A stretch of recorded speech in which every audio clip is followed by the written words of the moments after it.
Formula method किस तरीके से डिराइव हुआ ये वाली चीज़ सीख ली थी, ठीक है। और फॉर्मूला मेथड की मदद से हम लोग रूट्स कैसे निकालते हैं ये वाला पार्ट भी सीख लिया था।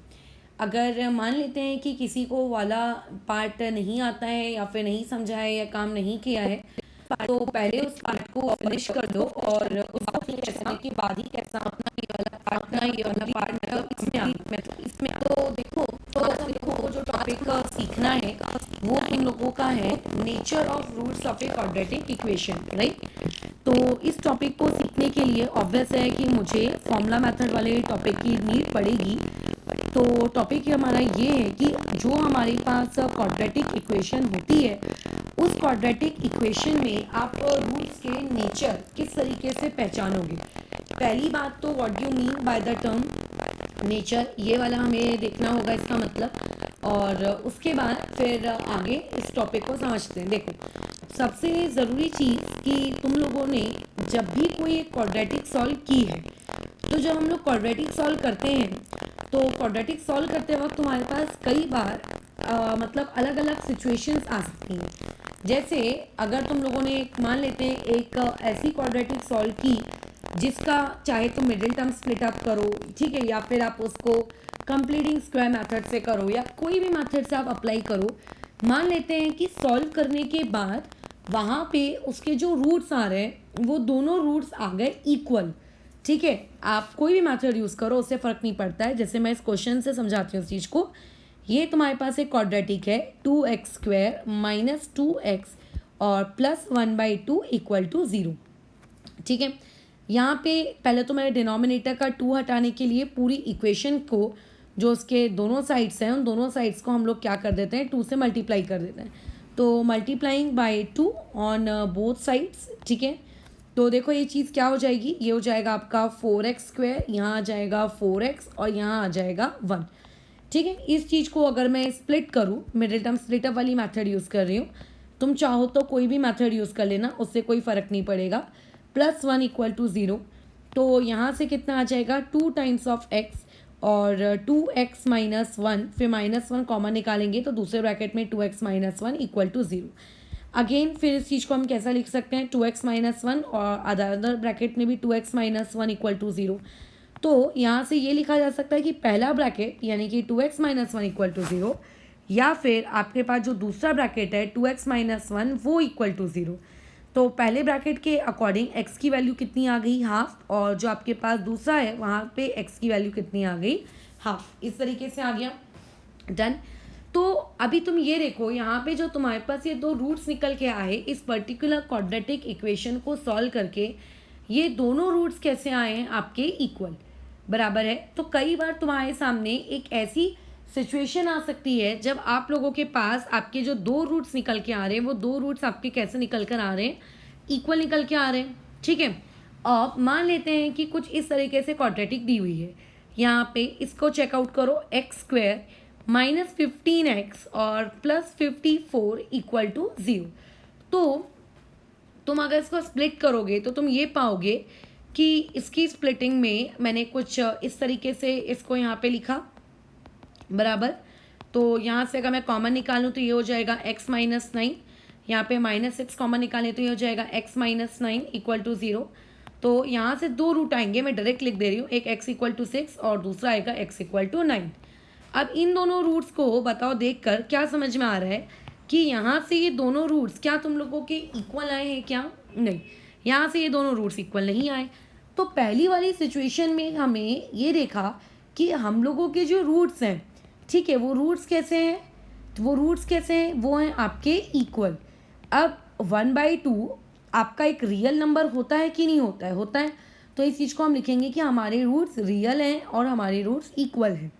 लेकिन नेक्स्ट वाली कंडीशन में हम लोगों के ने जो रूट्स निकाले हैं वो रूट्स हम लोगों के रियल तो हैं, उसमें तो कोई डाउट नहीं है, लेकिन क्या वो तुम्हारे रूट्स इक्वल आए हैं क्या, नहीं, वो वाले रूट्स आपके इक्वल नहीं आए। वो रूट्स आपके दोनों इस बार कैसे आए हैं, अनइक्वल आए हैं। तो ये एक सिचुएशन आ गई। तो कुछ क्वाड्रेटिक को सॉल्व करके रियल एंड इक्वल रूट्स मिल रहे हैं, कुछ क्वाड्रेटिक को सॉल्व करके आपको रियल बट अनइक्वल रूट्स मिल रहे हैं। और कई बार सिचुएशन तुम्हारे पास ऐसी भी आ सकती है जब उस क्वाड्रेटिक के रूट्स ही नहीं निकलते। जैसे कि यहाँ पे ये अगर मैं ले दूँ x square plus x plus one, ये आपको एक क्वाड्रेटिक दी है। इस क्वाड्रेटिक के अगर मैं तुमसे बोलूँगी कि रूट्स कैलकुलेट करो, तो क्या इस चीज़ के रूट्स निकल के आएंगे क्या? ऑब्वियसली नहीं, इसके रूट्स नहीं निकलने वाले। तो यहाँ पे जो ये रूट्स निकल ही नहीं रहे हैं, तो इसमें इक्वल और अनइक्वल की तो बातचीत होती नहीं है। इक्वल और अनइक्वल ये दो टर्म्स हम लोग कब यूज़ करते हैं बताओ? जब आप लोगों के रूट्स निकल तो रहे, यहाँ पे रूट्स ही नहीं निकलते। तो इस सिचुएशन में जहाँ पे आप लोग रूट्स को कैलकुलेट नहीं कर सकते या फिर आपके रूट्स नहीं निकल के आते हैं, आप तुम हायर स्टैंडर्ड में जाओगे तो इस वर्ड को हम लोग इमेजिनरी कहते हैं, बट तुम्हारी क्लास में इस चीज़ को कहा जाता है कि roots are not real, roots real ही नहीं है। तो एक्चुअल में जब भी एक क्वाड्रेटिक इक्वेशन को सॉल्व किया जाता है, ठीक है, उस क्वाड्रेटिक इक्वेशंस को जब भी आप सॉल्व करोगे तो उस क्वाड्रेटिक इक्वेशन को सॉल्व करने के बाद तीन तरीके की देखो सिचुएशन हो सकती हैं। पहली सिचुएशन ये हो सकती है आप लोगों के साथ करके कि आपके रूट्स कैसे आए हैं, इक्वल है, आपके रूट्स अनइक्वल हैं, और आपके रूट्स एक ऐसा भी हो सकता है करके कि है ही नहीं, निकल ही नहीं रहे, दे आर नॉट रियल करके। बराबर है? बराबर? कोई दिक्कत है इसमें? ये चीज़ मैं क्या कह रही हूँ करके, ठीक है। तो अब यहाँ पे इस चीज़ को हम लोग ये बात तो समझ गए कि रूट्स जितने भी होंगे आपके क्वाड्रेटिक इक्वेशन के, ठीक है, जो आपके पास एक क्वाड्रेटिक इक्वेशन होगी, उस क्वाड्रेटिक इक्वेशन के जो रूट्स होते हैं, जो उसके सोल्यूशन होते हैं, वो फैक्टर्स होते हैं। अब ये बात तो पता है कि क्वाड्रेटिक इक्वेशन के आपके पास मैक्सिमम कितने रूट हो सकते हैं? दो रूट्स हो सकते हैं, दो से ज़्यादा नहीं होते हैं। तो ऐसे केस में यहाँ पर आपको दो टाइप की सिचुएशन के साथ डील करना पड़ सकता है। पहला, एक ऐसी सिचुएशन जब आपके रूट्स कैसे हैं, रियल हैं, ठीक है, और एक ऐसी सिचुएशन जब आपके रूट्स क्या हैं, रियल नहीं है। तो अब रियल वाले में अगेन दो कंडीशन होती है। रियल वाले में एक कंडीशन ये होती है कि जब तुम्हारे जो रूट्स हैं वो रूट्स कैसे हैं, रियल भी हैं और साथ साथ में इक्वल भी हैं, और साथ ही साथ में रियल भी हैं और वो आपके अनइक्वल हैं। तो टोटल हम लोगों को अभी तीन टाइप के रूट्स एक्चुअल में पढ़ने हैं। बराबर? तीन टाइप के नेचर और रूट्स के बारे में जानना है। तो क्या मुझको रूट्स के नेचर पता लगाने के लिए इस तरीके से पूरी क्वाड्रेटिक सॉल्व करनी पड़ेगी क्या? ऑब्वियस है कि क्वाड्रेटिक सॉल्व करने के बाद मैं ये नहीं कह रही हूँ करके कि तुम ये पता नहीं लगा सकते कि कौन सा वाला रूट रियल है, कौन सा नहीं है, बट तुम खुद सोचो, पूरी क्वाड्रेटिक को सॉल्व करोगे, उसके बाद ये बात बताओगे करके कि रूट्स रियल है, रूट्स रियल नहीं है, रूट्स मतलब इक्वल है, रूट्स इक्वल नहीं है, तो गलत है ना करके। तो फिर ऐसे में क्या करना चाहिए? ऐसे में क्या कोई शॉर्ट ट्रिक है हम लोगों के लिए, जिस शॉर्ट ट्रिक के वाया मैं ये पता लगा सकूं करके कि किस तरीके से हम ये वाली चीज़ को फटाफट आइडेंटिफाई कर सकते हैं? तो यस, हमारे पास वो शॉर्ट तरीका है। तुम्हें याद होगा लास्ट क्लास में हम लोगों ने जब फॉर्मूला मेथड वाली चीज़ पढ़ी थी, तो उस फॉर्मूला मेथड वाले कंसेप्ट में हम लोगों के पास क्या निकल के आया था कि आपके पास दो रूट्स हैं। लेट्स से पहले रूट को हमने नाम दिया था अल्फ़ा, और वो रूट कितना था, -b plus under root of कितना, बी स्क्वायर -4ac अपॉन में कितना, 2a। और एक और रूट था तुम्हारे पास, और वो दूसरा रूट कौन सा था, उसका हमने क्या नाम दिया था, बीटा, और उसकी वैल्यू कितनी थी, -b, फिर बीच में माइनस, एक बार माइनस के साथ सॉल्व करेंगे, under root of B square -4ac upon में 2a। ये कैसे डिराइव होता है ये भी सिखाया गया है। इसके बाद मैंने तुम्हें एक चीज़ और बताई थी कि यहाँ पर ये जो आपको टर्म दिख रहा है बी स्क्वायर -4ac, ये बी स्क्वायर -4ac वाले टर्म को हम लोग एक सिंबल से डिनोट करते हैं। दैट सिंबल इज आपका आइदर दिस डेल्टा, ठीक है, ये डेल्टा हम लोग सिंबल यूज़ के मतलब इसके लिए यूज़ करते हैं। अदरवाइज तुम कुछ बुक्स में देखोगे कि कैपिटल डी भी यूज़ करते हैं, ठीक है, लेकिन इस चीज़ को कहते क्या है, ये वाला पार्ट आपका कहलाता है डिस्क्रिमिनेंट, राइट, ये वाला पार्ट आपका क्या कहलाता है, डिस्क्रिमिनेंट कहलाता है। अब ये जो डिस्क्रिमिनेंट की वैल्यू होती है ना, बी स्क्वायर -4ac, ये पूरा का पूरा डिसाइड करती है करके कि आपकी उस पर्टिकुलर क्वाड्रेटिक इक्वेशन का रूट कैसा होगा। बराबर, मतलब आपकी क्वाड्रेटिक इक्वेशन का रूट कैसा होगा, इस बात को गवर्न कौन करता है, इस बात को गवर्न करने का काम करता है तुम्हारा ये डिस्क्रिमिनेंट यानी कि बी स्क्वायर माइनस 4ac की वैल्यू। कैसे, अब हम लोग एक एक केसेस बनाते हैं, केसेस में समझते हैं कि इमेजिन करो आपके पास एक ऐसा केस आया जब आपके पास इस बी स्क्वायर माइनस 4ac की वैल्यू कितनी हो गई, 0। मैं एग्जाम्पल देके भी इलस्ट्रेट करूंगी, बट इमेजिन कि आपके पास एक ऐसा केस आया और जब आपके ये बी स्क्वायर माइनस 4ac की वैल्यू ही कितनी हो गई है, 0। अगर ये पूरे के पूरे बी स्क्वायर माइनस 4ac की वैल्यू 0 हो जाएगी तो जरा यहाँ से अल्फा की वैल्यू निकालो और मुझे बताओ यहाँ से अल्फा कितना आता है। तो यहाँ से अल्फा की वैल्यू कितनी आ जानी है आप लोगों के पास, alpha equals to minus B, फिर बीच में plus under root B square minus 4ac तो 0 हो चुका है और अपॉन में आ गया 2a। अब एक बात बताओ, ये जो प्लस अंडर रूट ऑफ 0 है उसको लिखने का कोई सेंस बैठता है क्या, नहीं। तो इस चीज़ को क्या मैं ये नहीं लिख सकती कि अल्फा यानी कि पहले उस रूट की वैल्यू आई है माइनस बी अपॉन कितना, 2a। वैसे ही इस सेम आपके बी स्क्वायर माइनस 4ac की वैल्यू जो उस क्वाड्रेटिक का दूसरा रूट है यानी कि बीटा, उसमें भी पुट करो तो बीटा क्या होगा, माइनस बी, फिर पीछे माइनस का साइन, अंडर रूट ऑफ 0 और अपॉन में क्या आ जाएगा, 2 टाइम्स ऑफ a। अब अंडर रूट ऑफ 0 चाहे प्लस में हो या माइनस में हो, उसे लिखने का कोई मीनिंग नहीं है।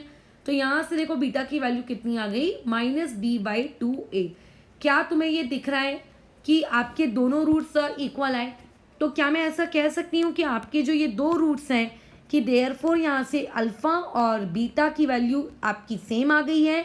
और कब सेम आती है, इफ़ अगर आपके बी स्क्वायर माइनस 4ac यानी कि डिस्क्रिमिनेंट की वैल्यू कितनी होती है, 0 होती है। तो कभी भी तुम्हें एक पूरी क्वाड्रेटिक इक्वेशन को सॉल्व करने की नीड नहीं पड़ेगी, जस्ट उस क्वाड्रेटिक इक्वेशन का B square minus 4ac calculate करो और अगर वो बी स्क्वायर माइनस 4ac की वैल्यू 0 आ गई तो ये बता देना करके कि अल्फा बराबर क्या है आप लोगों का, बीटा। अल्फा बराबर बीटा का मतलब ये होता है करके कि यहाँ पे आपके जो 2 रूट्स हैं बराबर, वो जो 2 रूट्स हैं आप लोगों के, वो दोनों रूट्स आपके क्या हैं, इक्वल है, राइट। तो 2 रूट्स इक्वल कब होंगे, जब बी स्क्वायर माइनस 4ac की वैल्यू क्या होती है, 0। आप चेक कर सकते हो, देखो यहाँ पे स्टार्टिंग में जो मैंने क्वाड्रेटिक तुम्हें सॉल्व करके दी थी, इस क्वाड्रेटिक में हमारे दोनों रूट्स कितने आए थे, 1/2 1/2, राइट। तो मैं क्या कह सकती थी कि यहाँ पे रूट्स इक्वल आए हैं, बट यहाँ पे मुझे ये स्टेटमेंट देने के लिए स्टार्टिंग में कि रूट्स इक्वल हैं, क्या करना पड़ गया था, पूरी की पूरी उस क्वाड्रेटिक इक्वेशन को सॉल्व करना पड़ा था, बराबर। चाहे मैं मिडिल टर्म स्प्लिट से करूँ या चाहे कंप्लीटिंग स्क्वायर मेथड से करूँ या फॉर्मूला मेथड से, किसी भी मेथड से मैं करूँ, बट मुझे पूरा सॉल्व करना पड़ा था। लेकिन अगर मान लेते हैं मुझे ये चीज़ पूरी सॉल्व नहीं करनी, मुझे इंस्टेंट आंसर चाहिए, तो अभी अभी हम लोगों ने नीचे एक रूल बनाया। क्या रूल बनाए हैं कि just calculate the value of B square minus 4ac and if it comes out to be 0 then you can say that their roots are what, equal. तो चेक करते हैं क्या वो वाला रूल इस पर्टिकुलर क्वाड्रेटिक इक्वेशन पे valid है क्या। तो तुम यहाँ पे देखो कि यहाँ पर इस क्वाड्रेटिक इक्वेशन में अगर मैं बोलूँगी a की वैल्यू कितनी है, a की वैल्यू है 4, b की वैल्यू है -4 और c की वैल्यू कितनी है, 1। अब आपके पास है बी स्क्वायर माइनस 4ac की वैल्यू कैलकुलेट करनी है, तो यानी कि -4 का स्क्वायर -4a यानी कि 4 और c यानी कि 1। तो -4 का स्क्वायर ये हो गया 16 और 4 4 अगेन 16। तो देखो यहाँ से बी स्क्वायर माइनस 4ac की वैल्यू कितनी निकल कर आ गई, 0 निकल के आ गई है। समझ में आ रही है बात, ये देखो कैसा 0 फटाफट फटाफट आ गया। तो ये चीज़ यहाँ से ये इंडिकेट करती है कि रूट्स अगर आपके इक्वल हैं तो ये बात कंफर्म है कि उस पर्टिकुलर चीज़ का बी स्क्वायर माइनस 4ac कितना रहा होगा, 0 रहा होगा। तो यहाँ पे देखो जो मैंने चार्ट बनाया है कि आपके पास क्वाड्रेटिक इक्वेशन में जो हम ये रूट्स का क्लासिफिकेशन कर रहे हैं कि रूट्स रियल होगा कि रूट्स नॉट रियल होगा, फिर रियल में अगेन उसके 2 सब पार्ट्स हैं, रूट्स इक्वल भी हो सकता है, रूट अनइक्वल भी हो सकता है। तो रूट इक्वल होने की कंडीशन क्या है कि आपके उस डेल्टा यानी कि डिस्क्रिमिनेंट की वैल्यू कितनी आनी चाहिए, 0 आनी चाहिए करके, ठीक है। चलो नेक्स्ट पार्ट में मूव करते हैं। अब हमने एक केस ये बना लिया करके कि बी स्क्वायर माइनस 4ac की वैल्यू कितनी आ गई, बताओ, 0 आ गई। अब क्या ज़रूरी है क्या कि हर क्वाड्रेटिक इक्वेशन में बी स्क्वायर माइनस 4ac की वैल्यू 0 होगी, है ना। कई केसेस ऐसे भी हो सकते हैं जब बी स्क्वायर माइनस 4ac की वैल्यू 0 ना हो, ठीक है, जब बी स्क्वायर माइनस 4ac की वैल्यू 0 ना हो। तो अब एक बार जैसे ये नंबर लाइन है, इस नंबर लाइन में क्या क्या पॉसिबिलिटीज़ हो सकती हैं। एक हो सकती है ज़ीरो, एक हो सकते हैं पॉजिटिव नंबर्स और एक हो सकते हैं नेगेटिव नंबर्स। तो वैसे ही आपके पास ही बी स्क्वायर माइनस 4ac में 3 प्रोबेबिलिटीज़ है कि डेल्टा की वैल्यू ज़ीरो हो सकती है, जो कि मैं ऑलरेडी केस 1 में बता चुकी हूँ। एक पॉसिबिलिटी यहाँ से ये भी क्रिएट की जा सकती है कि यहाँ पे डेल्टा की वैल्यू कैसी निकल कर आ जाए, बताओ, पॉजिटिव आ जाए, जो हम लोग अभी देखेंगे केस नंबर 2 में। और तीसरी प्रोबेबिलिटी यहाँ से ये क्रिएट की जा सकती है कि जो बी स्क्वायर माइनस 4ac है, यानी कि डेल्टा की वैल्यू है, वो कितनी निकल कर आ जाए, नेगेटिव निकल कर आई, बराबर। तो ऐसे केस में अगर इमेजिन करते हैं कि बी स्क्वायर माइनस 4ac यानी कि डेल्टा की वैल्यू कोई पॉजिटिव क्वांटिटी है। पॉजिटिव क्वांटिटी का मतलब ग्रेटर देन ज़ीरो, और ग्रेटर देन ज़ीरो में देखो कुछ भी हो सकता है, 1 2 3 4 5 6 कुछ भी, ठीक है, ज़ीरो को छोड़ के कुछ भी पॉजिटिव क्वांटिटी वहाँ पे हो सकती है। तो फिर ऐसे केस में रूट्स का क्या नेचर होगा। ऑब्वियसली इक्वल तो नहीं हो सकता, क्योंकि इक्वल वाला केस ऑलरेडी डिस्कस हो चुका है। तो फिर इसमें क्या होगा, तो अभी अपन कैसा इसको एक एग्जांपल से समझते हैं कि इमेजिन करते हैं कि बी स्क्वायर माइनस 4ac की जो वैल्यू है वो मैंने अज्यूम कर ली 49, ठीक है, मैंने कितनी अज्यूम कर ली 49। तो मेरे 49 अज्यूम करने में ऐसा कुछ नहीं है, क्योंकि मेरे दिमाग में राइट नाउ 49 ये नंबर चल रहा था, तो मैंने ये ले लिया। तुम्हें जो नंबर अच्छा लगता है तुम ले लो, 101 102 103 104 105 125 200 एनीथिंग, कुछ भी ले लो। तो वैसे ही मैंने बी स्क्वायर माइनस 4ac की वैल्यू 49 ली। अभी क्या करेंगे बताओ यहाँ पे, अभी अल्फ़ा जो होता है, अल्फ़ा क्या होता है, minus B plus minus under root of B square minus 4ac। तो जैसे हमने ऊपर वाले केस में यहाँ पे क्या पुट किया था, ज़ीरो, तो वैसे ही इस केस में मैं यहाँ पे कितना पुट कर दूंगी, लेट से मैंने पुट किया 49। तो अल्फ़ा में मुझे क्या करना पड़ेगा, ये एक बार लेट से मैं क्या कर रही हूँ, माइनस प्लस के साथ सॉल्व कर रही हूँ, अपॉन में 2a। एक बार यही सेम वैल्यू हम कहाँ पे पुट करके देखते हैं, आप लोगों के इधर पुट करके देखते हैं, ये वाले पार्ट में माइनस के साथ। तो ये देखो ऐसा आया। अब तुम ये सोचो यहाँ पे क्या लिखा जा सकता है, इसको क्या मैं ऐसा लिख सकती हूँ, minus B plus 7 upon 2a, और क्या इस चीज़ को मैं ऐसा लिख सकती हूँ, minus B minus 7 upon 2a, है ना, लिख सकते हैं। तुमको अभी नहीं पता कि a की वैल्यू क्या है, b की वैल्यू क्या है, बट कॉमन सेंस तो है तुम्हारे पास। इस पहली इक्वेशन को देखकर समझ में आ रहा है कि इसके पास माइनस बी है, और जो दूसरी इक्वेशन है उस दूसरी इक्वेशन को भी देखकर समझ में आ रहा है कि उसके पास भी माइनस बी है। तो माइनस बी और साथ ही साथ में 2a, ये दोनों में क्या है, सेम है। जो चीज़ दोनों में डिफरेंट है वो डिफरेंट क्या है कि अल्फ़ा के साथ वहाँ पे लिखा गया है आपका +7, और यहाँ पे अल्फ़ा के साथ लिखा गया है -7। जस्ट इमेजिन अगर बीटा की वैल्यू होती, अगर मान लेते हैं कि बी की वैल्यू होती 6, ठीक है, इमेजिन अगर बी की वैल्यू को मैं 6 रख लूँ और ए की वैल्यू को मैं 1 रख लूँ, तो यहाँ पे देखो पुट करने से ये चीज़ क्या आएगा, -6 + 7 अपॉन में 2, यानी कि यहाँ से आंसर कितना निकल के आएगा, 1/2। और अगर मैं यहाँ पे भी बी की वैल्यू कितनी पुट करूँ, 6 पुट करूँ, तो यहाँ से ये चीज़ कितनी निकल के आने वाली है, -13/2। तो देखो ये आ रहा है 1/2 और ये आ रहा है -13/2। दोनों अलग आ रहे हैं कि नहीं आ रहे, क्योंकि एक बार हमने उस बी स्क्वायर माइनस 4ac को प्लस के साथ सॉल्व किया, और एक बार उसी बी स्क्वायर माइनस 4ac को किसके साथ सॉल्व किया, minus. B square minus 4ac तो दोनों जगह सेम था, बट रूट्स आपके अलग आ रहे हैं। तो इससे ये बात तो समझ में आ गई हम लोगों की अच्छे से करके कि आपका करके बी स्क्वायर माइनस 4ac अगर ग्रेटर देन 0 होगा, तो अगर तुम्हारा B square minus 4ac greater than 0 है, यानी कि एक पॉजिटिव नंबर है, तो ऐसे केस में आप अगर जब भी रूट्स कैलकुलेट करोगे, तो रूट्स कैलकुलेट करने के बाद जो आंसर निकल के आएगा वो आंसर आपका हमेशा क्या होगा करके मतलब आपके रूट्स हमेशा क्या होंगे, वो रियल होंगे और साथ ही साथ में अनइक्वल होंगे। अनइक्वल का मतलब वहाँ पे तुम्हारे पास सेम वैल्यूज़ नहीं आएंगी, ठीक है। तो यहाँ से अगर मुझे एक रूल लिखना हो तो मैं रूल यहाँ पे क्या लिखूँगी कि अगर मान लेते हैं आपके पास कभी किसी भी क्वाड्रेटिक इक्वेशन का B square minus 4ac calculate करने पर ग्रेटर देन 0 आ रहा है, ग्रेटर देन 0 का मतलब वो एक पॉजिटिव क्वांटिटी निकल के आ रही है। तो पॉजिटिव क्वांटिटी का मतलब ये होता है, ठीक है, देयरफॉर इसका मतलब ये होगा कि आपके जो रूट्स हैं उस पर्टिकुलर क्वाड्रेटिक इक्वेशन के, वो क्या है, आप लोगों के रियल भी हैं और साथ ही साथ में वो कैसे हैं, अनइक्वल। अनइक्वल का मतलब वैल्यूज़ उनकी कैसी है, अलग अलग है। ये हो गया हम लोगों का रूल नंबर 2।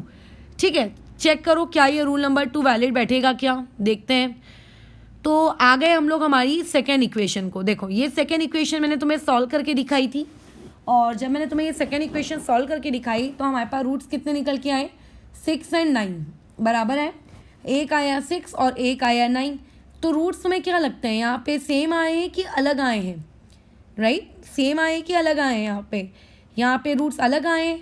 तो अलग आने के लिए तो अभी अभी हमने क्या रूल बनाया कि b² - 4ac कैसा आना चाहिए करके आपका मतलब पॉजिटिव क्वांटिटी आनी चाहिए। तो जस्ट चेक कर लेते क्या पॉजिटिव क्वांटिटी आती है।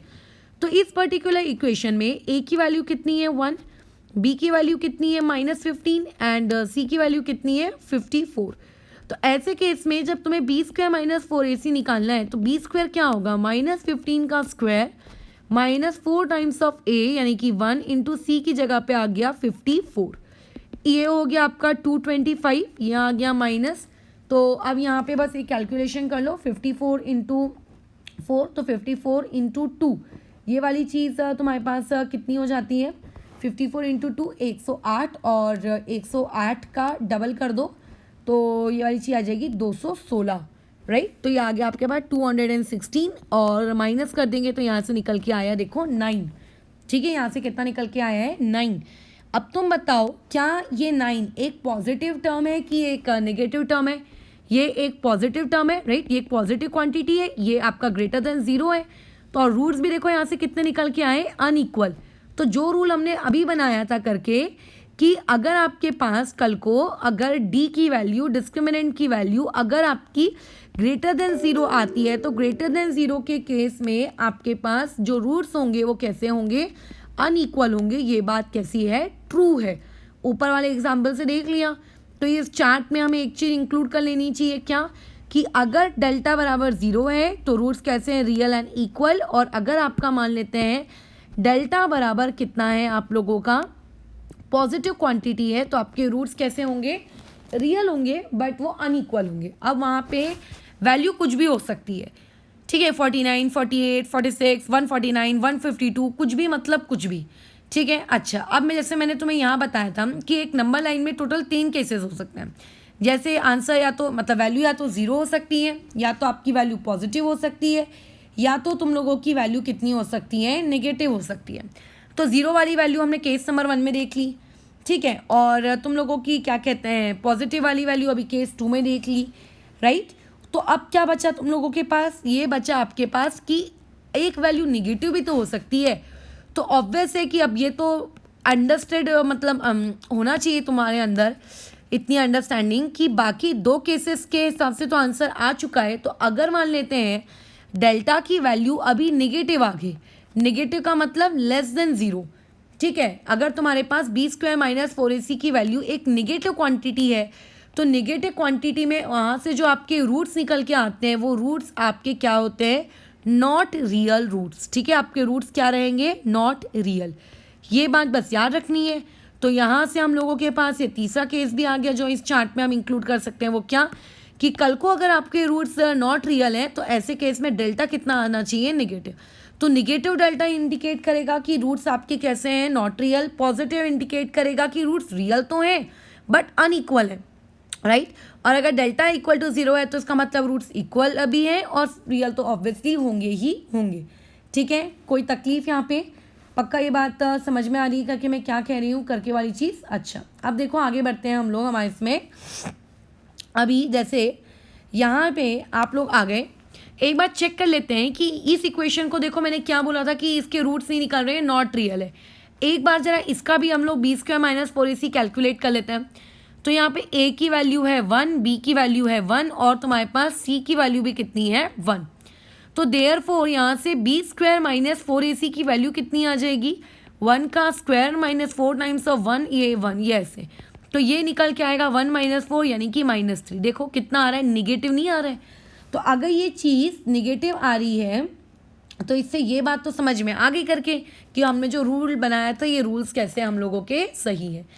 ठीक है, तो अभी हमें जो नेचर ऑफ रूट्स के बारे में जितना कुछ सीखना था करके वो वाली चीज़ हम सीख चुके हैं बराबर। तो ऐसे केस में अब कुछ हम लोगों को क्वेश्चंस करने पड़ेंगे। उन क्वेश्चंस के बेसिस पर अब हम लोगों को आगे कैसा न्यूमेरिकल्स में हेल्प मिलेगी और आगे आगे कंसेप्ट बिल्डिंग में, राइट।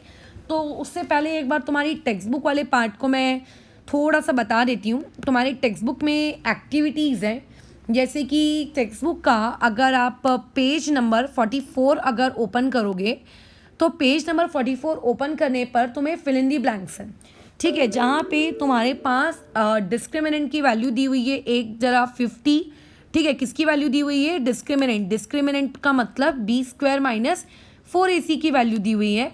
तो वैल्यू दी हुई है 50, दूसरी जगह दी है -30 और फिर दी हुई है 0। और तुम्हें यहाँ पे फिल इन दी ब्लैंक्स करने को बोला गया है कि बताओ यहाँ से नेचर ऑफ रूट क्या होगा करके। तो देखो पहले में वैल्यू 50 है, इसका मतलब है कि आपका आंसर एक पॉजिटिव क्वांटिटी है।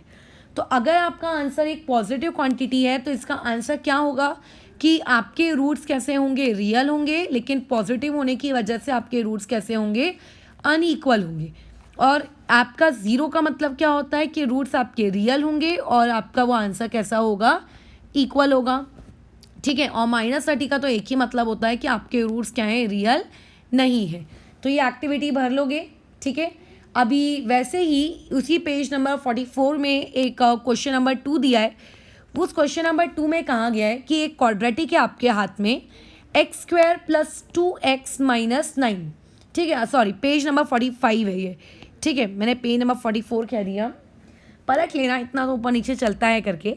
तो ऐसे केस में देखो ये क्वाड्रेटिक दी हुई है और तुमसे बोला गया है कि इस पर्टिकुलर क्वाड्रेटिक इक्वेशन के, ठीक है, जो भी इसके रूट्स होंगे उस रूट्स के नेचर को डिटरमाइन करो। तो मैंने कई बार ना कई ऐसे मतलब स्टूडेंट्स को देखा है कि वो लोग बेचारे बड़ी मेहनत से क्वाड्रेटिक को सॉल्व करते हैं और उसके सॉल्व करने के बाद कमेंट करते हैं कि रूट्स आपके इक्वल हैं कि अनइक्वल है। अरे पगलों, अगर हमें क्वाड्रेटिक लेट से सॉल्व करके ही ये बात बतानी होती तो इतनी सारी जो ये ऊपर हम लोगों ने भाषणबाजी की है करके b² - 4ac, मान लो 0 होगा, मान लो पॉजिटिव होगा, मान लो नेगेटिव होगा, ये सब हम क्यों करते हैं, राइट। हमने हमारा काम बचाने के लिए, मेहनत बचाने के लिए कुछ ट्रिक्स निकाली है। तो ट्रिक्स ये कहती है कि कभी भी आपको दुनिया की चाहे कैसी भी क्वाड्रेटिक दी जाए, अगर उस क्वाड्रेटिक का नेचर ऑफ रूट निकालने को बोला गया है तो कभी भी पगले के समान उस क्वाड्रेटिक को सॉल्व मत करना। वहाँ से सिर्फ और सिर्फ उस क्वाड्रेटिक से उसका क्या निकालना है आपको? ABC। मैं एक स्टैंडर्ड इक्वेशन क्या मतलब एक स्टैंडर्ड सोल्यूशन कैसे लिखते हैं वो मैं लिख कर दिखा दे रही हूँ। और बाकी जब भी मैं क्वेश्चन सॉल्व करूँगी उसमें मैं आपको वो चीज़ स्टैंडर्ड तरीके से नहीं लिख के दिखाऊँगी, बराबर। फिर आप लोगों को क्या करना है कि उस पर्टिकुलर चीज़ को हमेशा रिपीट करना है कॉपी में, राइट। मैं बस एक सैम्पल आपको लिख कर दिखा रही हूँ।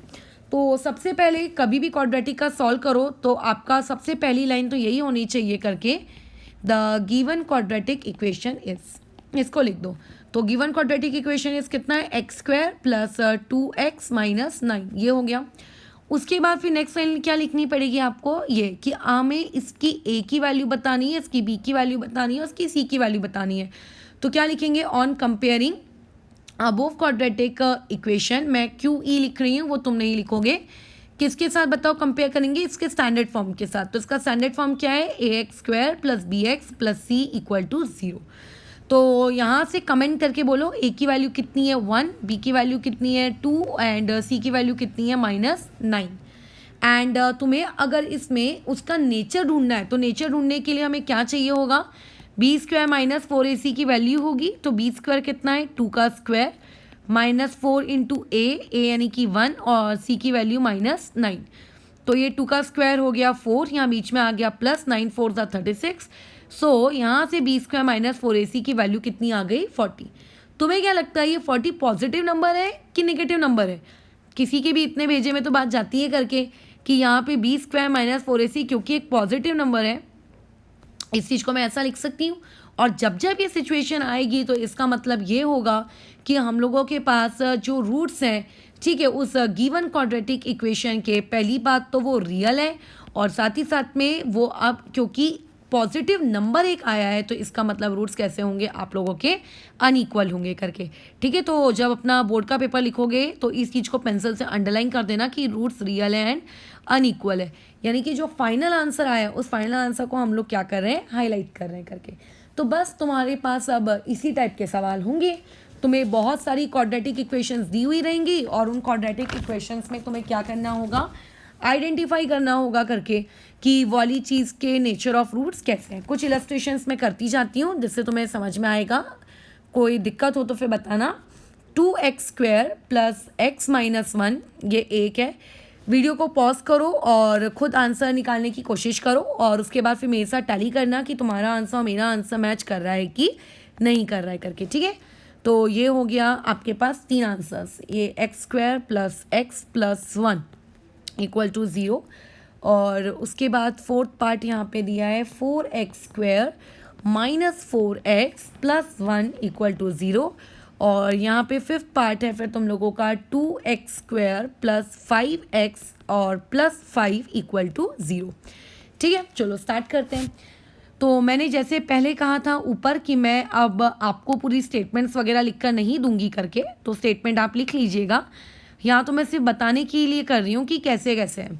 तो देखो यहाँ पे a की वैल्यू कितनी है 2, यहाँ से b की वैल्यू कितनी है आपके पास 1 और c की वैल्यू कितनी है -1। सो हम कैलकुलेट करते हैं b² माइनस 4ac। तो b² कितना है 1 का स्क्वायर माइनस 4 इंटू a यानी कि 2 और c की वैल्यू -1। तो ये कितना हो जाएगा माइनस माइनस प्लस 4 टू ज़ 8 और यहाँ पे आ गया 9। तो बताओ ये पॉजिटिव नंबर आया है कि एक नेगेटिव नंबर आया है। ये एक पॉजिटिव नंबर है, तो पॉजिटिव नंबर पे तुम लोगों का क्या कमेंट होना चाहिए कि रूट्स आपके हैं रियल एंड रियल के साथ साथ ही आपके रूट्स कैसे हैं वहाँ पे अनइक्वल करके। ठीक है, ये है इसका आंसर। तो कई बार ना तुम ये भी पाओगे कि अनइक्वल वर्ड की जगह कई लोग ये वर्ड भी बोलते हैं डिस्टिंक्ट। तो डिस्टिंक्ट वर्ड का मतलब होता है अलग अलग और अनइक्वल का भी मतलब क्या होता है अलग अलग, दे आर नॉट सेम। तो दोनों में से कोई भी वर्ड है मीनिंग उनका सेम ही है। ठीक है, यहाँ पे आ जाओ, a की वैल्यू बताओ यहाँ कितनी है। तो यहाँ पे a की वैल्यू है आपके पास 1, b की वैल्यू है -4 एंड c की वैल्यू है 4। तो इस हिसाब से b² माइनस 4ac हम लोगों को निकालना है। तो वो हो जाएगा -4 का स्क्वायर -4 टाइम्स ऑफ a यानी कि 1, c यानी कि 4। तो 4 का स्क्वायर देखो 16 माइनस 4 4 16 तो कितना आ गया 0। तो अगर आपके पास कल को कोई b² माइनस 4ac की वैल्यू कैलकुलेट करने पे कितनी आ रही है 0 आ रही है, तो इसका मतलब क्या है कि वहाँ पे रूट्स आपका रियल तो है लेकिन रियल होने के साथ साथ ही वहाँ पे वो अनइक्वल नहीं है बल्कि इस बार कैसा है वो इक्वल है करके। ठीक है, रूट्स आपके इक्वल हैं। इसमें आ जाओ ये वाले पार्ट में। तो इस वाले पार्ट में जैसे a लिखेंगे तो यहाँ, अच्छा ये तो किया है हमने, चलो फिर से कर लेते हैं। a equal to 1, b equal to 1 and c equal to 1। तो देयरफॉर यहाँ से b² माइनस 4ac इसकी वैल्यू कैलकुलेट करो। तो ये 1 का स्क्वायर -4 टाइम्स ऑफ a और यहाँ पे ये, तो इस तरीके से हो गया 1 - 4 यानी कि आंसर कितना आया -3। तो -3 कैसी क्वांटिटी है तुम लोगों की है नेगेटिव। तो नेगेटिव क्वांटिटी है तो इसका मतलब सिंपल स्टेटमेंट है यहाँ पे कि उस पर्टिकुलर क्वाड्रेटिक इक्वेशन के जो रूट्स हैं वो रियल नहीं है करके। डन, चलो बचे हुए 2 पार्ट भी फिनिश कर लेते हैं।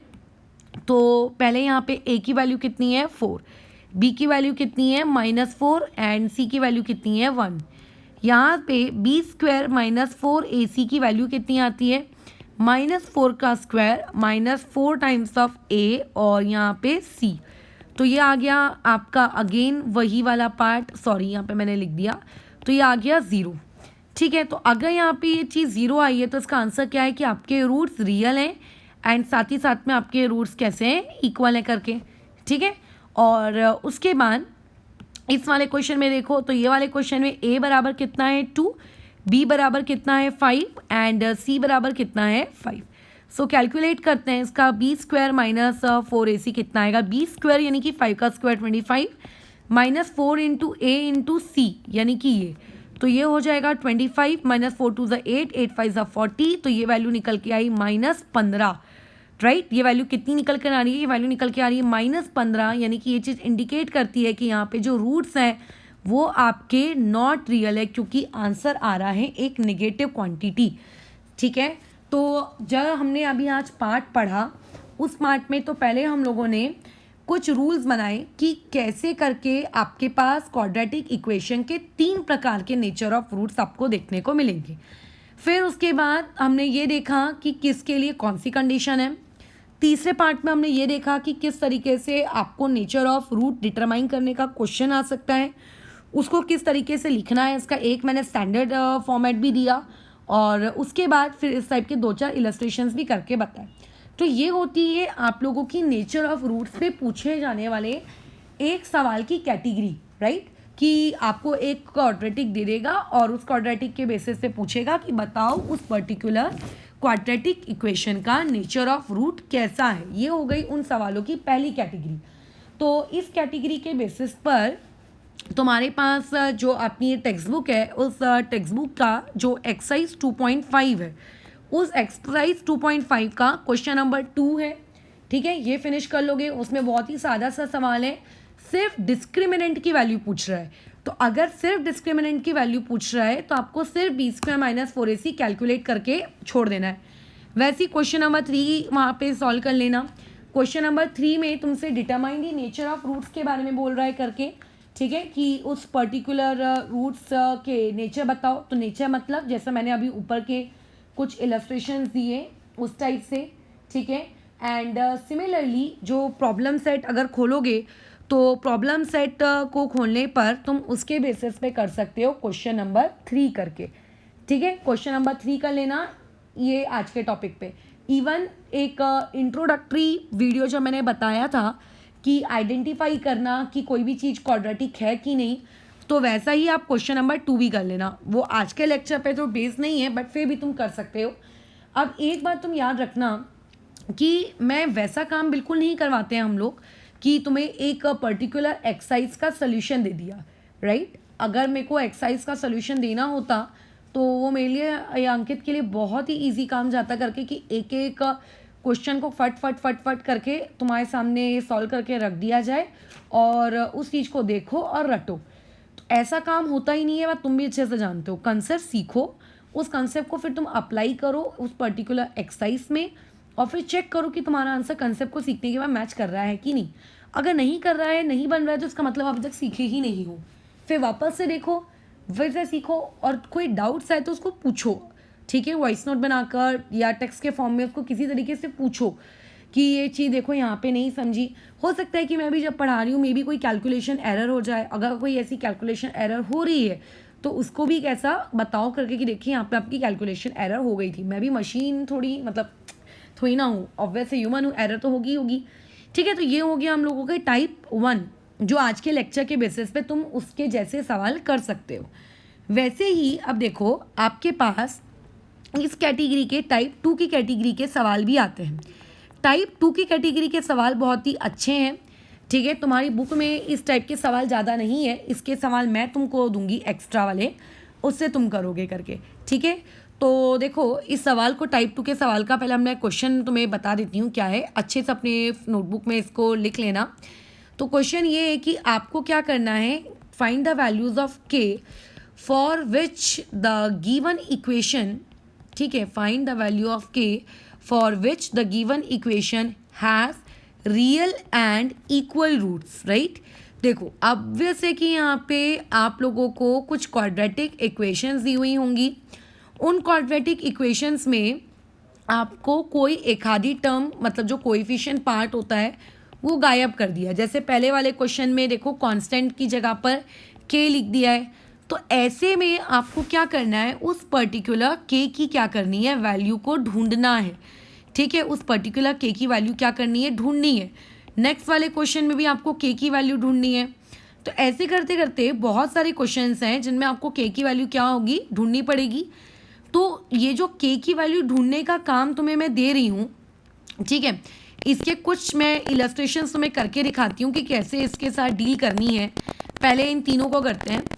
अच्छा मैंने 2 टाइम दे दिया कि हाँ चलो ठीक है सवाल, पहले इन तीनों को करते हैं। तो देखो आपको के की वैल्यू ढूंढनी है, नो डाउट, बट पहले कंडीशन को देखो कि क्वेश्चन में क्या दिया है। क्वेश्चन में साफ साफ ये कंडीशन दी हुई है कि आपके पास जो रूट्स हैं वो रियल है एंड आपके रूट्स कैसे हैं, इक्वल है, राइट।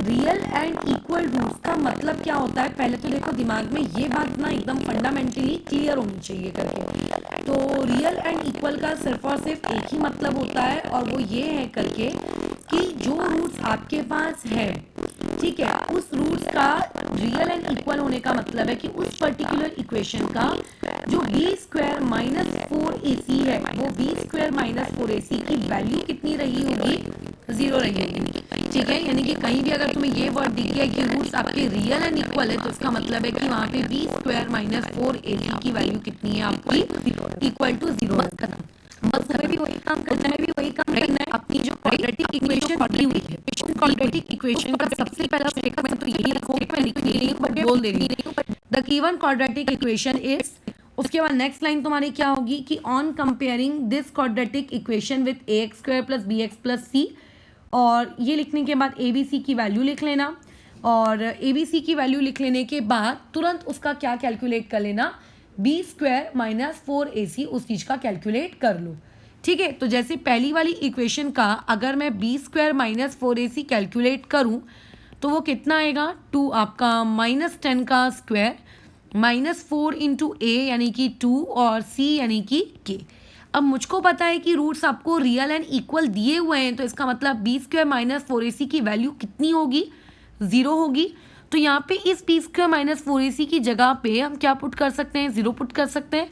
ठीक है, ऐसा स्टेटमेंट लिखना पड़ेगा। पहले मैं कुछ इलस्ट्रेशंस करके दिखा दे रही हूँ, उसके बाद तुम लोगों को मैं एक स्टैंडर्ड फॉर्म भी लिख के दिखा दूंगी कि कैसे लिखना है। तो ये क्या हो जाएगा, 10 का स्क्वायर 100 और यहाँ पे आ गया 8k, तो देयरफॉर 8k इक्वल टू 100। अब तो ये देखो एकदम बच्चों वाली लीनियर इक्वेशन है, तो यहाँ से k की वैल्यू आएगी 100/8 यानी कि 25/2। बस अपनी लास्ट लाइन लिख देना कि therefore the value of k is 25/2 करके। ठीक है, तो अगर आपको रूट्स रियल एंड इक्वल दिए हैं तो ही ये वाला काम होता है। तो उसके लिए क्वेश्चन को ठीक से रीड करना कि रूट्स आपको रियल एंड इक्वल दिए हैं कि रूट्स रियल एंड इक्वल नहीं दिए हैं करके, बराबर है वाली चीज़। ठीक है, चलो फिर आगे बढ़ते हैं हम लोग अभी नेक्स्ट वाले टॉपिक, मतलब क्वेश्चन में। जो आपके पास क्वेश्चन नंबर 2 है, उस क्वेश्चन नंबर 2 में अगर मैं आ जाऊँ तो बी स्क्वायर माइनस 4ac, तो बी कितना है आपके पास, देखो बी स्क्वायर माइनस 4ac की वैल्यू तो 0 रखनी है, तो मैंने पहले ही रख दी, इक्वल टू बी स्क्वायर यानी कि 3k का स्क्वायर माइनस 4 इंटू ए कितना है 9 और सी कितना है 4, तो ये चीज़ हो जाएगी 9k स्क्वायर, और ये कितना हो जाएगा 9 4 से आपका 36 और 36 इंटू 4 यानी कि 144। तो क्या इस माइनस 144 को अगर मैं यहाँ ले आऊँ तो ये हो जाएगा 144 equal to 9 times of k square. तो देयरफॉर 144 अपॉन में 9 आएगा और इक्वल टू में क्या आएगा k स्क्वायर। अब मुझे क्या करना है, यहाँ पे इस पर्टिकुलर इक्वेशन का स्क्वायर रूट लेना है, क्योंकि उसने हमको k की वैल्यू ढूंढने को कही है, ना कि k स्क्वायर की। तो स्क्वायर रूट लो, तो k स्क्वायर का k हो जाना है, और 144 का 12 और 9 का 3, जो कि कट के 4 ही हो जाएगा। लेकिन एक बात बताओ, मैं इससे पहले भी बता चुकी हूँ कि जब भी आप स्क्वायर रूट लो तो स्क्वायर रूट लेते वक्त आपको वहाँ पे क्या देना है, प्लस माइनस, बराबर। यानी कि इस पर्टिकुलर क्वेश्चन में जो k की वैल्यू है वो +4 भी हो सकती है, या फिर इस पर्टिकुलर क्वेश्चन में k की वैल्यू आपकी -4 भी हो सकती है, दोनों हो सकती है ना यहाँ पे k की वैल्यू, राइट, कुछ भी हो सकता है करके। ठीक है, क्लियर है वाली चीज़। ठीक है, नेक्स्ट इलस्ट्रेशन में आते हैं, जो ऊपर मैंने आपको लिखा था सोल्यूशन नंबर 3। देख लो पहले इक्वेशन क्या दी हुई थी वहाँ पे, kx square minus 5x plus k equal to 0। तो kx स्क्वायर माइनस 5x और प्लस k इक्वल टू 0, ये वाला पार्ट हो गया।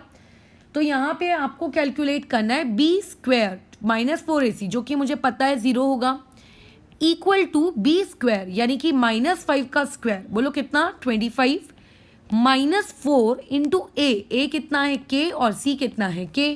तो यहाँ से इस चीज़ को अपन ऐसा लिख सकते हैं 25 minus 4 times of k square. तो देयरफॉर यहाँ से 4k स्क्वायर इक्वल टू कितना 25, ऊपर वाले जैसे ही सवाल हो गया है, तो देयरफॉर k स्क्वायर की वैल्यू यहाँ से कितनी आएगी 25 अपॉन में 4। So therefore k comes out to be, क्योंकि स्क्वायर रूट ले रहे हैं तो +-5/2 करके, ये इस तरीके से। ठीक है, तो ये वैल्यू तुम्हारे पास आ गई एक। क्लियर है कैसे निकालना है। बस याद रखना कि स्क्वायर रूट लेते वक्त आप किसी भी प्रकार से करके प्लस माइनस लिखना ना भूलें। ठीक है, अगर वो गड़बड़ कर दोगे तो गलत हो जाएगा। अच्छा, एक चीज़ मैं तुम्हें थोड़ा सा नोट में बता देती हूँ। हम लोगों ने 9th स्टैंडर्ड में सर्ट्स वगैरह ये सब पढ़ा है ना। तो अगर मान लेते कल को तुम्हारे पास सिचुएशन कुछ ऐसी रहती कि आपके पास आया है k² = 8, तो ऑब्वियस है कि k मतलब 8 किसी का परफेक्ट स्क्वायर रूट नहीं होता, तो तुम प्लस माइनस √8 उसको ऐसा लिख के छोड़ देते। लेकिन तुम ये देखो कि अपन 8 को प्राइम फैक्टराइज करके 2√2 लिख सकते हैं। 9th में सीखते हैं वाला काम, राइट। तो ये वाली चीज़ ना करना, मतलब करना ज़रूर। अगर कोई चीज़ इस तरीके से प्राइम फैक्टराइज हो सकती है तो उसको कैसा प्राइम फैक्टराइज ज़रूर करना, उसको ऐसे ही बिना प्राइम फैक्टराइज किए छोड़ मत देना करके, अच्छा नहीं लगता ना दिखने में, ठीक है। चलो अब नेक्स्ट वाला अपन करते हैं, यही क्वेश्चन है बट क्वेश्चन का लेवल थोड़ा सा अब कर लेते हैं। जैसे कि यहाँ पे मैंने क्वेश्चन आपको दे दिया है k+1 का यहाँ पे bracket close x² -2 times of k-1x और उसके बाद +1 = 0। वही क्वेश्चन है, जैसे वहाँ पे 3 पार्ट थे, ये उस क्वेश्चन का चौथा पार्ट है। तो अभी तुम ये देखो कि इस क्वेश्चन में थोड़ा उन क्वेश्चंस के जैसा भारी भरकम सा आपको फील आ रही है, बट ऐसा कुछ भी नहीं है, सॉल्व करोगे सब आसान लगेगा। सबसे पहले तो अपना वही प्रवचन, the given quadratic equation is, उसके बाद नेक्स्ट लाइन क्या आएगी, on comparing the given quadratic equation with, फिर उसके बाद ABC। तो मैं डायरेक्ट यहाँ पे ABC से शुरू कर रही हूँ। देखो यहाँ A क्या है, x² के सामने वाला पार्ट यानी कि k+1, यहाँ पे B कितना है, x के सामने वाला पार्ट विथ साइन, तो -2 एंड ब्रैकेट में k-1 और C की वैल्यू यहाँ पे कितनी है आपके पास 1। बोला गया है कि रूट्स के नेचर के बारे में कमेंट किया है, तो b² - 4ac तो निकालते बनता ही है। तो देखो b² यानी कि -2, और क्योंकि b के पास ऑलरेडी एक ब्रैकेट था सर्कुलर ब्रैकेट, इसीलिए मैंने इस तरीके का एक स्क्वायर ब्रैकेट यूज़ किया, ठीक है। और उसके ऊपर ये स्क्वायर -4 × a, तो a क्या है आपका k+1 और c कितना है आपका 1। अब जो ये स्क्वायर है ना, ये स्क्वायर इस पूरे ब्रैकेट को भी मिलेगा और ये स्क्वायर इस 2 को भी मिलेगा। तो जब ये स्क्वायर इस 2 को मिलेगा तो -2 का स्क्वायर कितना हो जाएगा 4, और जब ये स्क्वायर इस k-1 को मिलेगा तो इसको हम लिखेंगे k-1 का होल स्क्वायर। कई लोग पता है इसमें क्या करते हैं, ये वाला बस ऐसा लिख देते हैं। तो याद करो, इसके लिए तुम बहुत बार डांट भी खाए हो कि जो आपका a + b का होल स्क्वायर होता है वो a² + b² नहीं होता है, या फिर जो a - b का होल स्क्वायर होता है वो a² - b² नहीं होता है, राइट। आपको वहाँ पे a + b का whole square and a - b के होल स्क्वायर का पूरा एक्सपेंशन यूज़ करना चाहिए, ना कि इस तरीके से लिख देना है, ठीक है। तो -4 ये आपका ब्रैकेट k+1, ठीक है। तो अभी अपन ब्रैकेट ओपन कर लेते हैं इस चीज़ को। कैसे, ब्रैकेट ओपन करो, क्या हो जाएगा ये, इस चीज़ को अगर मैं ओपन करूँगी तो k² + 1 - 2k, a - b का होल स्क्वायर लगाई हूँ मैंने और कुछ नहीं, ये हो जाएगा -4k -4, माइनस साइन चेंज कर देता है, ये हो जाएगा 4k² + 4 -8k -4k -4। तो यहाँ पे देखो ये चीज़ +4 -4 गया, क्योंकि क्वेश्चन में ऑलरेडी दिया हुआ रखा है। पढ़ो क्या दिया था मैंने क्वेश्चन में आपको, कि रूट्स रियल एंड इक्वल है। तो अगर रूट्स आपको रियल एंड इक्वल दिए हैं तो इसका मतलब b² - 4ac की वैल्यू आपको 0 रखनी ही है, ठीक है। तो यहाँ पे ये कितना आ जाएगा 0, ठीक है। तो अब ये 0 = ये कितना है 4k² - 8k। अब ध्यान देना, यहाँ पे वो स्टेप है जहाँ पे मैक्सिमम लोग एरर करते हैं। मैं तुम्हें एरर का पॉइंट बता देती हूँ कि किस तरीके से लोग एरर करते हैं, जो तुम्हें नहीं करना है। जो अभी बता रही हूँ वो गलती है उनकी, ठीक है, गलतियाँ हैं वो। तो देखो गलती क्या करते हैं वो लोग, -8k को वहाँ ले जाते हैं एकदम अच्छे से स्टाइल से, तो 8k = 4k²। फिर वो लोग क्या करते हैं, नंबर को नंबर के नीचे ले आते हैं और वेरिएबल को वेरिएबल के नीचे ले जाते हैं, ये ऐसे। तो यहाँ से देखो k की वैल्यू कितनी आ जाएगी, यहाँ से k की वैल्यू आ गई 2, तो ये गलत है, राइट। ये तुम्हें क्या दिख रही है, ये k² है, k² है का मतलब ये क्वाड्रेटिक इक्वेशन है, बराबर। और अगर ये क्वाड्रेटिक इक्वेशन है तो इसके पास कितनी वैल्यूज़ आनी चाहिए, 2 वैल्यूज़ आनी चाहिए, ये तो एक ही आई है, तो ये गलत है। जब इस तरीके से कोई क्वेश्चन आए, इसमें क्या है, इस इक्वेशन की खास बात क्या है कि यहाँ पे कांस्टेंट वाला पार्ट आपका क्या है, मिसिंग है। तो इस तरीके के क्वेश्चन को ऐसे करेक्ट तरीके से सॉल्व किया जाता है, टेक आउट k कॉमन। तो जब तुम k को कॉमन निकालोगे तो ब्रैकेट में आएगा 4k माइनस 8 और इक्वल टू 0।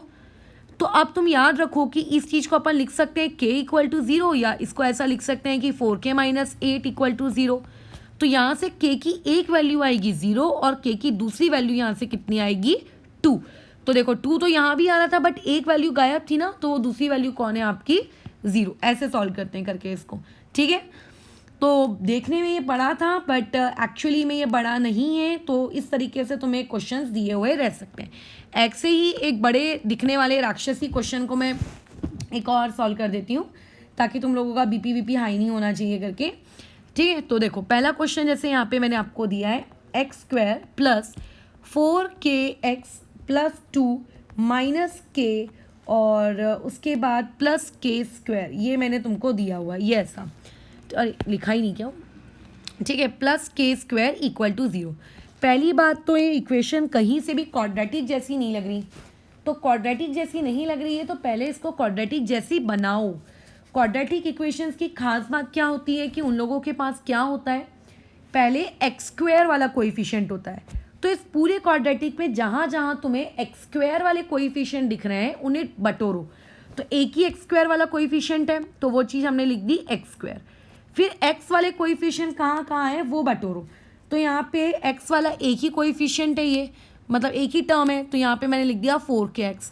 तो बचे हुए अब जितने भी टर्म्स हैं ना वो सबके सब आपके कौन है, कांस्टेंट है। मतलब ये पूरा का पूरा हिस्सा इस बार आपका कांस्टेंट है। तो जब भी तुम्हें इक्वेशन इस तरीके से ना बिगड़ी नज़र आए तो उन बिगड़ी इक्वेशन को हमेशा पहले अरेंज करो। अब यहाँ पे इस इक्वेशन का a कितना है 1, इस इक्वेशन का b कितना है 4k, इस इक्वेशन का c कितना है 2 माइनस k प्लस k², ये है। और हमें क्या टेक्निक लगानी है, b² माइनस 4ac लगाना है। तो b² की जगह हम क्या लिखेंगे 4k का whole square minus 4 into a तो 1 है, क्या मतलब है लिखकर, डायरेक्ट c लिखो तो 2 माइनस k प्लस k², ठीक है। अब ओपन करो, ये हो गया 16k², ये हो गया 8, ये हो गया प्लस 4k और ये हो गया minus 4k²। 16k² minus 4k², ये कितना हो जाएगा आपके पास 12 टाइम्स ऑफ k², फिर प्लस 4k माइनस 8 और यहाँ कितना है 0। अब तुम देखो कई लोगों को ना बहुत बुरी आदत होती है, वो लोग देखते हैं अरे वाह क्वाड्रेटिक, चलो स्प्लिट करने बैठ जाओ। ऐसा मत किया करो। पहले जब भी कोई क्वाड्रेटिक आए तो उसमें से देख लिया करो कि कुछ कॉमन वॉमन निकल रहा है क्या। तो यहाँ से तुम देखोगे कि 4 कॉमन निकल रहा है। 4 कॉमन निकलने से ये हो जाएगा 3k², ये हो जाएगा प्लस k, यहाँ आ जाएगा माइनस 2। अब ये 4 को यहाँ अगर तुम यहाँ डिवाइड में ले आए तो 0 डिवाइड बाई 4 इज 0, ठीक है। सामने से 4 भी हट गया और क्वाड्रेटिक आपकी छोटी की छोटी हो गई। अब इसको स्प्लिट कर लो। मेरे को तो ओरली मैं माइंड में स्प्लिट कर चुकी हूँ, अच्छा तुम्हारे लिए लगे तो एक बार कर देती हूँ। तो ये हो जाएगा 3k² plus 3k minus 2k और माइनस 2। कॉमन इन दोनों में से निकालते हैं तो यहाँ से आ गया 3k कॉमन, ब्रैकेट में बचेगा k प्लस 1, यहाँ से माइनस 2 कॉमन और ब्रैकेट में बचेगा k प्लस 1, ठीक है। तो यहाँ से आ जाएगा आपके पास k प्लस 1, यहाँ आ जाएगा 3k माइनस 2। अब मैं डायरेक्ट कर दे रही हूँ तो देयरफॉर यहाँ से k की वैल्यू आ रही है -1 और एक k की वैल्यू यहाँ से कितनी आ रही है 2/3। तो 2 k की वैल्यूज़ आ गई हमारे पास, बस ख़त्म सवाल। अब ना एक मैं तुम्हें सजेशन तो नहीं, ये 2 k की वैल्यूज़ आ गई, फिलहाल इसको यहीं पे रोकते हैं। तो इस तरीके से आपको ऐसे बड़े राक्षसनुमा सवाल आ सकते हैं। तो उन राक्षसनुमा सवालों को देख के डरना नहीं है, टेक्निक आपके पास हमेशा वही रहेगी जो मैं आपको बताई है करके, ठीक है। अच्छा, अब उसके बाद मैं तुम्हें एक सवाल देती हूँ। उस सवाल को तुम अच्छा एक काम करते हैं, 2 मिनट। हाँ, एक सवाल और मुझे तुम्हें कराना है। वो सवाल आज फ़िलहाल इस चीज़ को हम लोग यहीं पे रोकते हैं। इस पर्टिकुलर कैटेगरीज़ में मैं तुम्हें 2 या 4 इलस्ट्रेशंस और करवाऊँगी। उस इलस्ट्रेशंस के मैं अलग से वीडियोस बना के दूँगी, ठीक है। ये वाले जो इलस्ट्रेशंस आपके इसके बाद नेक्स्ट वाले वीडियो में आएंगे, ऑब्वियसली आज नहीं, हम इसी वाली क्लास को अब कल कंटिन्यू करेंगे, ठीक है। तो इसी टॉपिक से रिलेटेड मैं कुछ और तुम्हें क्वेश्चंस दूंगी, वो कल सीखेंगे और उसके बाद फिर आगे बढ़ेंगे। फ़िलहाल आज जितना सीखा है उसके बेसिस पे पहले तो मैं होमवर्क तुम्हें दे ही चुकी हूँ। इवन अभी जो सिखाया है उसके बेसिस पे भी कुछ तुम काम कर सकते हो। तो कौन कौन से काम तुम्हें कर लेने चाहिए अपनी वो जो एक्सरसाइज 2.5 है, ठीक है, उस एक्सरसाइज 2.5 का आप एक और काम कर सकते हो, क्वेश्चन नंबर 7, ठीक है। उसमें आपको इसी टाइप के सवाल मिलेंगे, फाइंड द वैल्यू ऑफ के, अगर आपकी रूट्स करके रियल हैं, इक्वल हैं, ये इस टाइप के, राइट। और एक मिनट, हाँ, मैंने स्टार्टिंग में तुम्हें प्रॉब्लम सेट का क्वेश्चन नंबर 6 ये वाला पार्ट कर लेना। अगर पहले बता दिया है तो अच्छी बात है, मुझे याद नहीं है कि मैंने बताया है कि नहीं बताया है। और क्वेश्चन नंबर 8 प्रॉब्लम सेट का ये भी फिनिश कर लेना आज, इतना पार्ट तुम कर लोगे। और बस पहले इतना करके रखो। जो नोट्स मैंने मतलब यहाँ पे अपन ने पढ़ते वक्त लिए हैं, उन नोट्स वाले सवालों को भी ठीक से करना, नोट्स कॉपी में अच्छे से लिखना, और जो जो होमवर्क दिया गया है उस पूरे पार्ट को फिनिश कर लो, ठीक है। और उसके बाद मुझे कुछ और इलस्ट्रेशंस लेने थे, बट अननेसेसरी वीडियो थोड़ा लेंदी हो जाएगा, इसीलिए इसको मैं अभी रोकती हूँ। फिर हम लोग उस वाले टॉपिक पे कल बात करेंगे। तुम्हें अभी कुछ क्वेश्चंस आ रहे हैं, मैं पीडीएफ एक शेयर करूँगी, उस पीडीएफ का आप लोगों के पास कैसे आंसर आ जाएगा करके, ठीक है। मैं इवन ये भी चेक कर लूँगी कि मैंने पुराने पीडीएफ के आंसर शेयर किए हैं कि नहीं किए हैं, तो तुम कैसा अपना आंसर निकालना। और लेकिन आंसर मैं आज शेयर नहीं करूँगी, आंसर कल मिलेगा तुम्हें। आज इतना होमवर्क अपनी टेक्स्ट बुक के होमवर्क के अलावा ये वाला काम भी फिनिश कर लेना, ठीक है, जो भी पीडीएफ के फॉर्मेट में आएगा। और उतना फिनिश करने के बाद अपना आंसर कैसा मैं कल शेयर करूँगी, तो टैली कर लेना। अगर किसी का मान लेते कोई ऐसा आंसर है जो नहीं मैच किया होगा, तो वो प्राणी फिर मुझको बता देना, फिर ऐसे केस में अपन उसको डिस्कशन कर लेंगे। बट कल की क्लास में भी हम इसी वाले टॉपिक को क्या करेंगे, इसी के टॉपिक के जैसे और इलस्ट्रेशंस लेंगे, राइट। और अभी आज जो मैंने तुम्हें सिखाया है वो ये सिखाया है कि अगर रूट्स रियल एंड इक्वल होते तो, अब ऐसी भी एक सिचुएशन आ सकती है जब आपको रूट सिर्फ और सिर्फ क्या दिए हैं, रियल दिए, इक्वल नहीं दिया, तो वो वाला पार्ट हम कल करेंगे, ठीक है। तो आज फिर इस चीज़ को यहीं रोकते हैं, कल की क्लास में कल कंटिन्यू की जाएगी।